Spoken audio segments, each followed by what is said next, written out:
What's up, guys? Welcome to a new day. I'm Stephanie Ryder, and this is the 365 Shares podcast.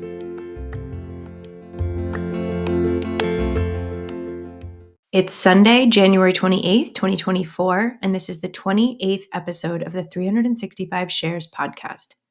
Today's topic is buried feelings, and the Big Red Book says we learned to keep our feelings down as children and kept them buried as adults. But the book poses the question, how long can we go on stuffing things before it affects us emotionally, mentally, and physically? Before people shun us because these denied feelings start manifesting themselves as inappropriate behavior. I've talked a little bit about this before.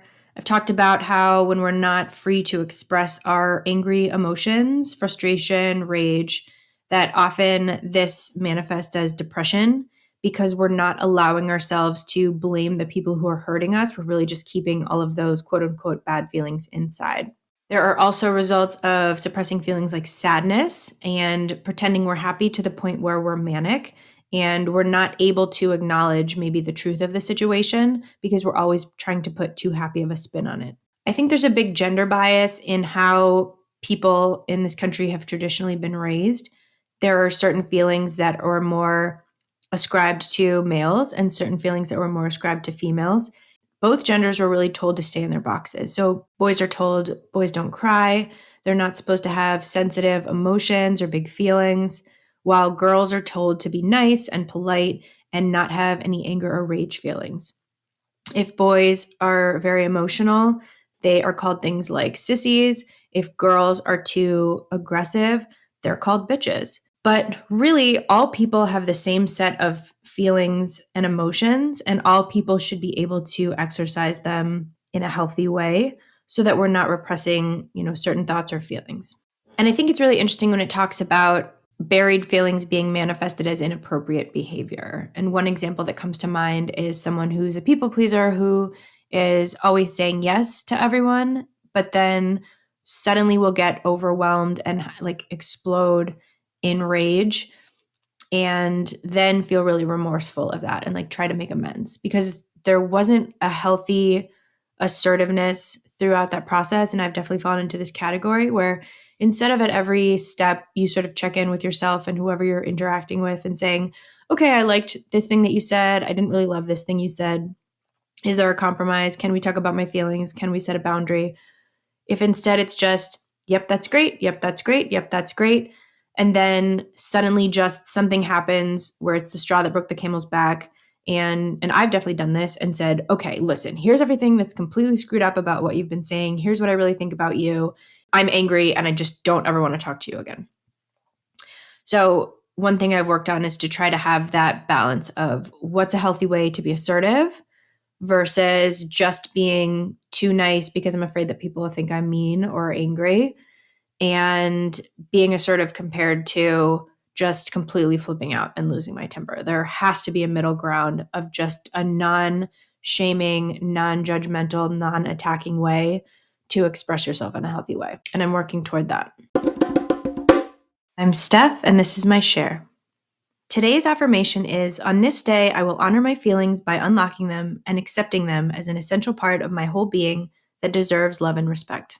This reminds me of the movie Inside Out, where all of the different feeling groups were made into little different characters that sort of live in your brain, and they all vie for position of who's going to be running the person in charge. In the movie, there are some examples of certain characters trying to take over, like Joy wants to really be involved and be the one who's the face of the operation, but then anger will come in and have an explosion and make the girl storm out of the room or of the house. I think that's just a very nice kind of cartoony, easily accessible way to think about the idea that all of our feelings always exist inside of us. They might not always be activated at the same time, and they're all vying for position. And think of them as people on a jury trying to make a decision about whether or not someone is guilty or innocent. And ultimately, the jury has to be in agreement before a verdict is reached. So there's a lot of discussion, there's reviewing of the evidence, there is time involved, letting everyone have their say, and there is negotiation, and there is trying to convince people who maybe you've got 9 out of the 12 jurors on the same page and there are 3 holdouts. There's going to have to be as much discussion as it takes to get those people on board. And if not, you're going to have a hung jury. But when we're dealing with our feelings, we don't often go about it that methodically. We don't actually have to wait until there's complete agreement among all of our parts or among our feelings before we act. Often we act without even thinking about it. And sometimes that's good.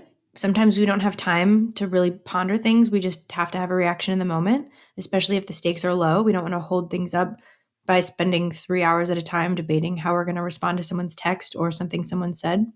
But there are times when this definitely gets us into trouble.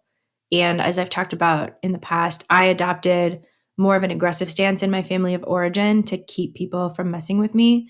But what that did was then allow them to label me as angry or unreasonable. And that's not how I want people to see me. So then I did a lot of work in therapy to be nicer, to be kinder and gentler, and someone who says, oh, yes, and that's lovely. But then I was swallowing a lot of my actual thoughts and feelings. So that wasn't healthy for me either. And I talked about this before, but my therapist had a great suggestion for me. And she said, what if you said something like, hey, I'm going to stop you and set a healthy boundary here.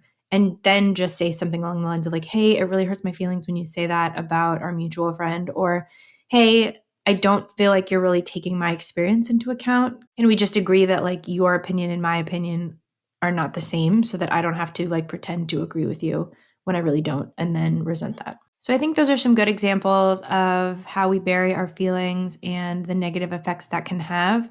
There's infinite work any of us can do to unearth these buried feelings and really dig into them and work on them.